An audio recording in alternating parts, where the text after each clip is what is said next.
Then the knees ran across the roads. All in all, a harmless bit of deception. Nobody was hurt. Nobody died. No kangaroo got killed. So why not make a nice story? The perpetrators of the Kangaroo Girl hoax capitalized on the fact that people are fascinated by shocking and sensational stories.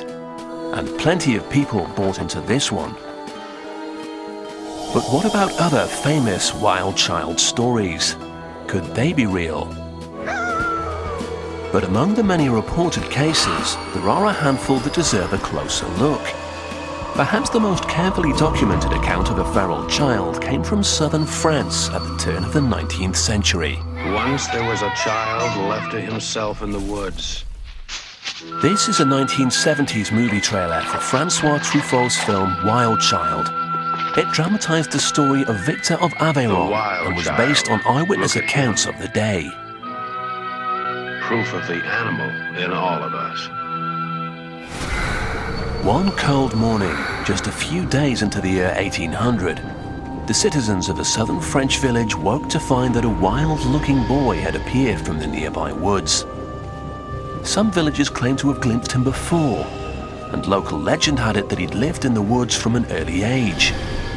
That winter had been particularly bad, so perhaps the boy had been drawn to the village looking for something to eat.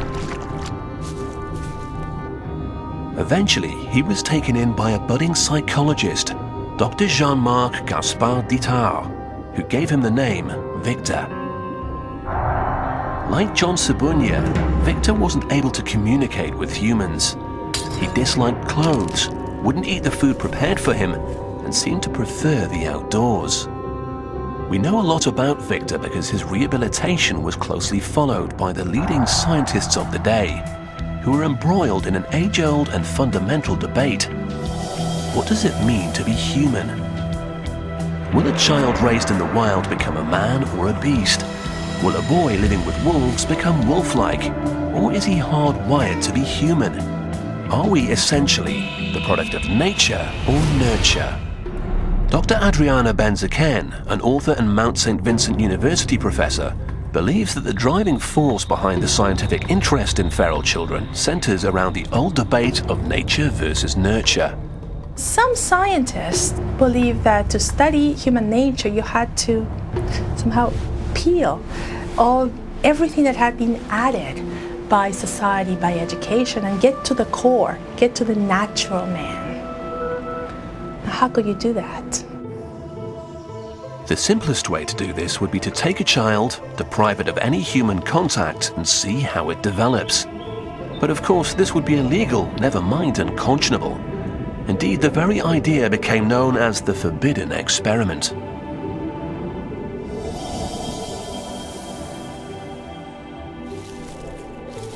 But then, scientists realized that there was another option: cases of feral children.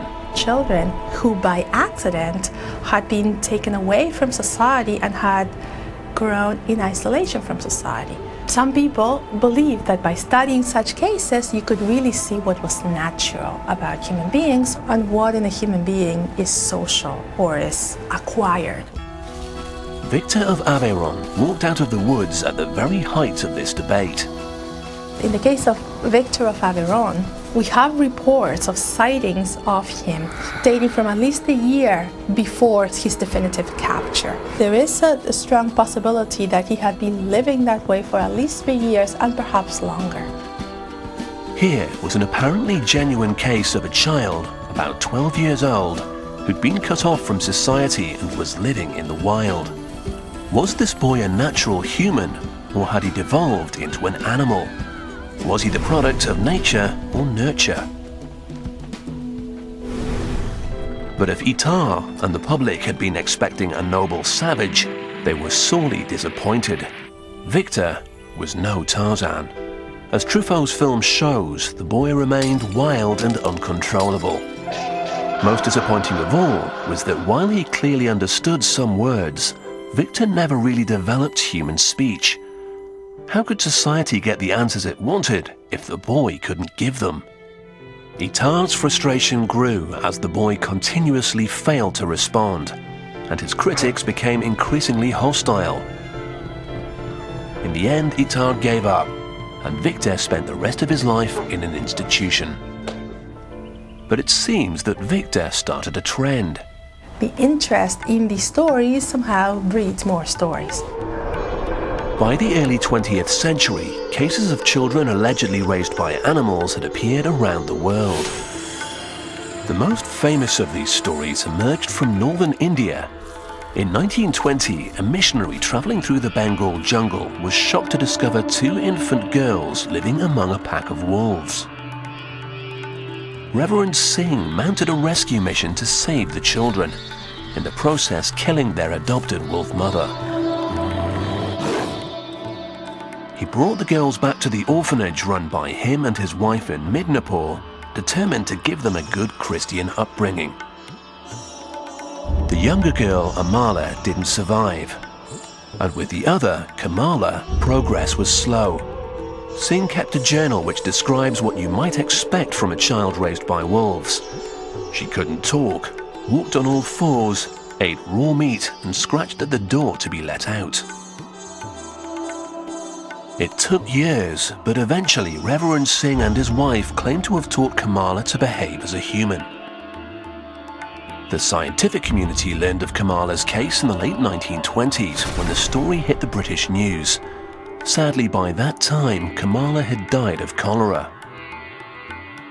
For decades, scientists debated whether Singh's tales of the wolf girls were true. The one person who could have told them was Kamala herself.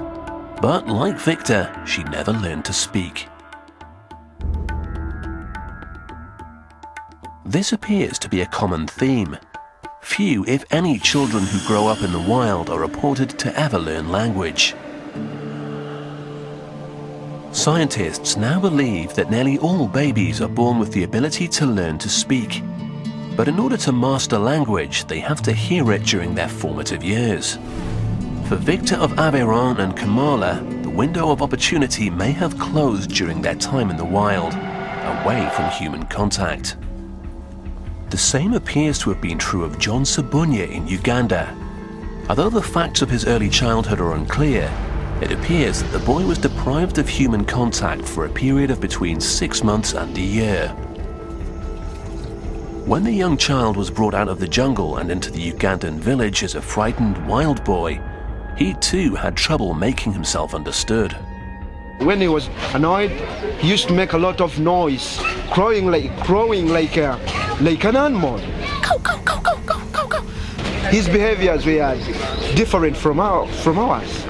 And then we wanted to know how is this boy communicating. He never knew how to speak, really. So did John ever learn to speak? And if so, what did he reveal about his time alone in the jungle?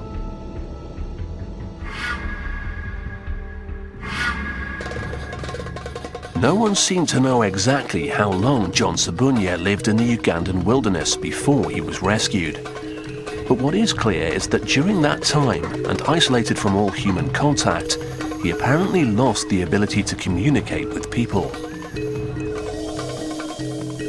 Shortly after John was rescued by the village woman, he was taken to an orphanage run by a Ugandan couple, Molly and Paul Waswa, who at any given time had up to 1,000 children in their care.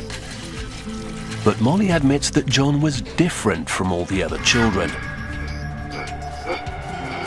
She recalls the villagers' first impressions of him. People were surrounding him, he looked like some people wanted to have a look at him and laughing at him and thinking that he's a monkey boy.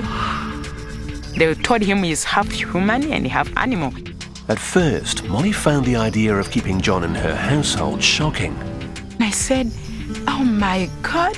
I told my husband, why have you brought such a person? I mean, I said, this thing will snatch our baby and run away with it. But Molly's husband, Paul, saw something special in John.